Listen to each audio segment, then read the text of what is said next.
मेरा नाम चंद्रशेखर आजाद है। कुछ लोग मुझे आजाद के नाम से जानते हैं क्योंकि मैंने स्वयं यह संकल्प लिया था कि अंग्रेजों की जेल की सलाखों के पीछे कभी नहीं जाऊंगा। मैं या तो मातृभूमि की आजादी के लिए लड़ते हुए प्राण दूंगा या जीवन भर स्वतंत्र रहूंगा।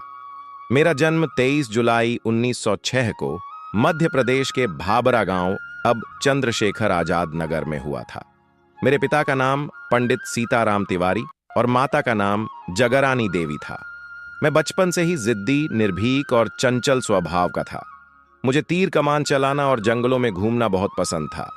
यही कारण था कि मुझे धनुष बाण चलाने में असाधारण निपुणता प्राप्त हुई। जब मैं छोटा था तो मेरे मन में भगवान और धर्म ग्रंथों को लेकर बड़ी आस्था थी।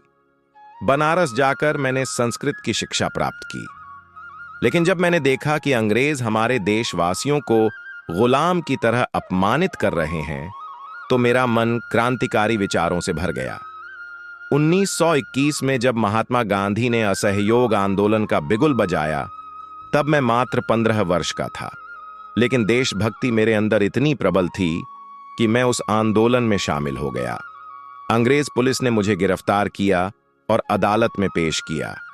जज ने जब मेरा नाम पूछा तो मैंने निर्भीक होकर कहा, मेरा नाम है आजाद। पिता का नाम पूछा गया तो मैंने कहा स्वतंत्रता। पता पूछा तो मैंने कहा जेल खाना। मेरे उत्तर से पूरा दरबार सन्न रह गया। जज ने मुझे सजा के रूप में 15 बेंतें मारने का आदेश दिया। जेल में जब मुझे डंडे मारे जाते तब मैं भारत माता की जय और महात्मा गांधी की जय के नारे लगाता।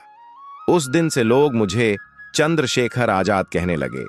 लेकिन जल्द ही मैंने देखा कि असहयोग आंदोलन अचानक बंद कर दिया गया।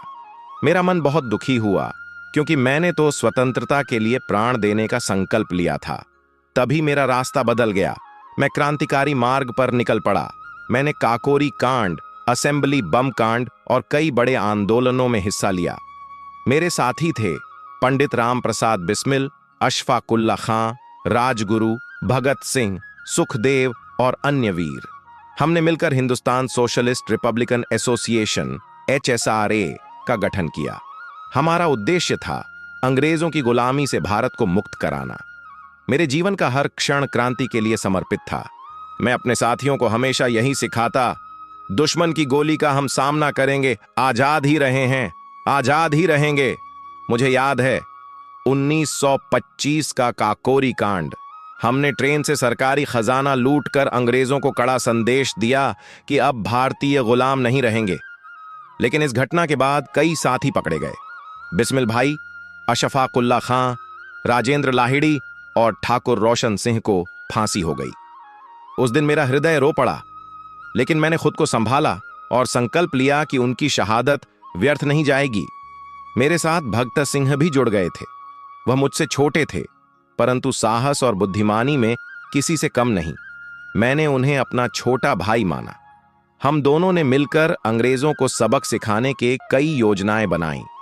जब भगत सिंह और उनके साथियों ने लाहौर की असेंबली में बम फेंका तो पूरा देश गूंज उठा। अंग्रेज सरकार कांप गई। लेकिन जब भगत सिंह को फांसी की सजा हुई तब मैं भीतर से टूट गया। मेरे जीवन का सबसे बड़ा संघर्ष 27 फरवरी 1931 को हुआ। उस दिन मैं अल्फ्रेड पार्क, अब आजाद पार्क, इलाहाबाद में अपने साथियों से मिलने गया था। अंग्रेज पुलिस ने मुझे चारों ओर से घेर लिया। मेरे पास उस समय केवल एक पिस्तौल और कुछ गोलियां थीं। मैंने वीरतापूर्वक मुकाबला किया। कई अंग्रेज पुलिसकर्मी मेरी गोलियों से ढेर हो गए। लेकिन जब मुझे महसूस हुआ कि अब केवल आखिरी गोली बची है और मैं अंग्रेजों के हाथों जीवित पकड़ लिया जाऊंगा, तब मैंने वही किया जिसका मैंने संकल्प लिया था। मैंने अंतिम गोली खुद पर चला दी और भारत माता की जय कहते हुए वीर गति प्राप्त की। उस दिन मेरे प्राण चले गए, लेकिन मेरा आजाद नाम सदा के लिए अमर हो गया। मैं यह मानकर गया कि मेरा बलिदान हिंदुस्तान की धरती पर लाखों युवाओं को जगाएगा। आज जब लोग मुझे याद करते हैं तो मैं उन्हें यही संदेश देना चाहता हूं, स्वतंत्रता केवल शब्द नहीं है, यह हर भारतीय की आत्मा है। इसे पाने के लिए जो भी कीमत चुकानी पड़े वह कम है। मैं चंद्रशेखर आजाद जिसने अपने जीवन को मातृभूमि के चरणों में अर्पित किया। मेरी कहानी कोई साधारण जीवन की गाथा नहीं, बल्कि एक संकल्प की शक्ति है। यदि आने वाली पीढ़ियां मेरे बलिदान से प्रेरणा लेकर राष्ट्र की सेवा करें, तो यही मेरे जीवन का सच्चा सम्मान होगा।